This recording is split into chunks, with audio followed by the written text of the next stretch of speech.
A ball grid array is a type of surface mount packaging used for integrated circuits. BGA packages are used to permanently mount devices such as microprocessors.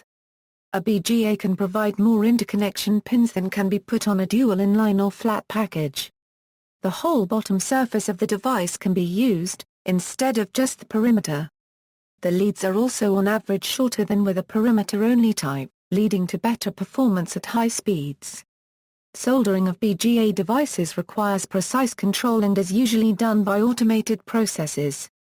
BGA devices are not suitable for socket mounting. Description: the BGA is descended from the pin grid array, which is a package with one face covered with pins in a grid pattern which, in operation, conduct electrical signals between the integrated circuit and the printed circuit board on which it is placed. In a BGA, the pins are replaced by pads on the bottom of the package, each initially with a tiny ball of solder stuck to it.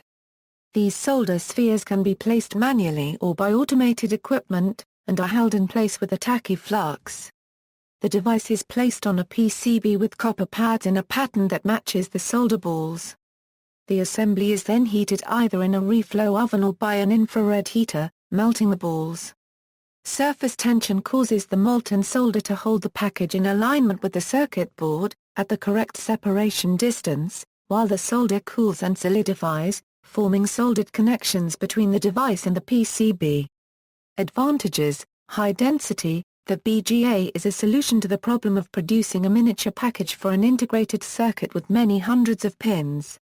Pin grid arrays and dual inline surface mount packages were being produced with more and more pins, and with decreasing spacing between the pins, but this was causing difficulties for the soldering process. As package pins got closer together, the danger of accidentally bridging adjacent pins with solder grew. BGAs do not have this problem if the solder is factory applied to the package. Heat conduction. A further advantage of BGA packages over packages with discrete leads is the lower thermal resistance between the package and the PCB. This allows heat generated by the integrated circuit inside the package to flow more easily to the PCB, preventing the chip from overheating. Low inductance leads. The shorter an electrical conductor, the lower its unwanted inductance, a property which causes unwanted distortion of signals in high-speed electronic circuits. BGAs, with their very short distance between the package and the PCB, have low lead inductances, giving them superior electrical performance to pin devices. Disadvantages: non-compliant connections. A disadvantage of BGAs is that the solder balls cannot flex in the way that longer leads can, so they are not mechanically compliant. As with all surface mount devices, bending due to a difference in coefficient of thermal expansion between PCB substrate and BGA or flexing and vibration can cause the solder joints to fracture. Thermal expansion issues can be overcome by matching the mechanical and thermal characteristics of the PCB to those of the package. Typically, plastic BGA devices more closely match PCB thermal characteristics than ceramic devices. The predominant use of RoHS-compatible lead-free solder alloy assemblies has presented some further challenges to BGAs, including head-in-pillow soldering phenomenon, pad cratering problems, as well as their decreased reliability versus lead-based solder BGAs in extreme operating conditions such as high temperature, high thermal shock and high gravitational force environments, in part due to lower ductility of RoHS-compliant solders. Mechanical stress issues can be overcome by bonding the devices to the board through a process called underfilling, which injects an epoxy mixture under the device after it is soldered to the PCB, effectively gluing the BGA device to the PCB. There are several types of underfill materials in use with differing properties relative to workability and thermal transfer. An additional advantage of underfill is that it limits tin whisker growth. Another solution to non-compliant connections is to put a compliant layer in the package that allows the balls to physically move in relation to the package. This technique has become standard for packaging drams in BGA packages. Other techniques for increasing the board-level reliability of packages include use of low-expansion PCBs for ceramic BGA packages, interposers between the package and PCB, and repackaging a device. Difficulty of inspection. Once the package is soldered into place, It is difficult to find soldering faults. X-ray machines, industrial CT scanning machines, special microscopes, and endoscopes to look underneath the soldered package have been developed to overcome this problem. If a BGA is found to be badly soldered, it can be removed in a rework station, which is a jig fitted with infrared lamp, a thermocouple and a vacuum device for lifting the package. The BGA can be replaced with a new one, or it can be refurbished and reinstalled on the circuit board. Pre-configured solder balls matching the array pattern can be used to reball BGAs when only one or a few need to be reworked. Due to the cost of visual X-ray BGA inspection, electrical testing is very often used instead.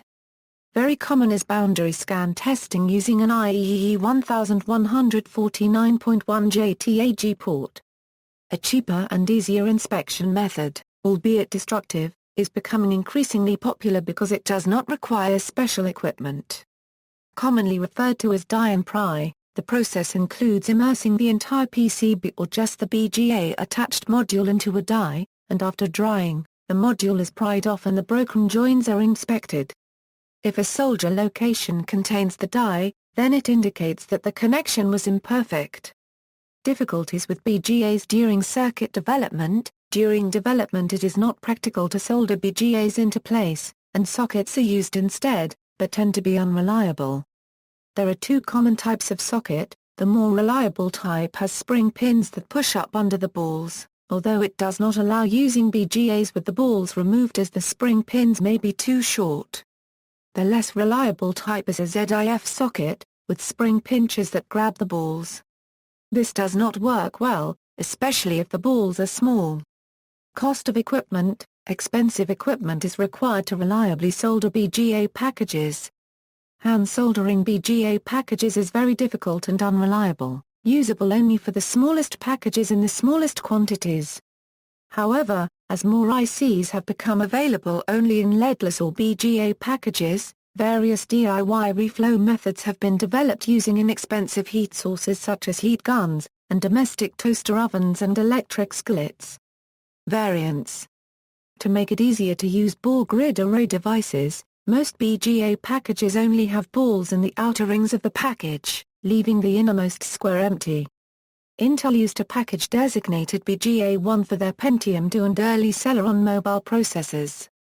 BGA2 is Intel's package for their Pentium III and some later Celeron mobile processors. BGA2 is also known as FCBGA479. It replaced its predecessor, BGA1. For example, the micro FCBGA is Intel's current BGA mounting method for mobile processors that use a flip chip binding technology. It was introduced with a Coppermin mobile Celeron. Micro FCBGA has 479 balls that are 0.78 ohm in diameter. The processor is affixed to the motherboard by soldering the balls to the motherboard. This is thinner than a pin grid array socket arrangement, but is not removable. The 479 balls of the micro FCBGA package are arranged as the 6 outer rings of a 1.27 ohm pitch 26x26 square grid, with the inner 14x14 region empty.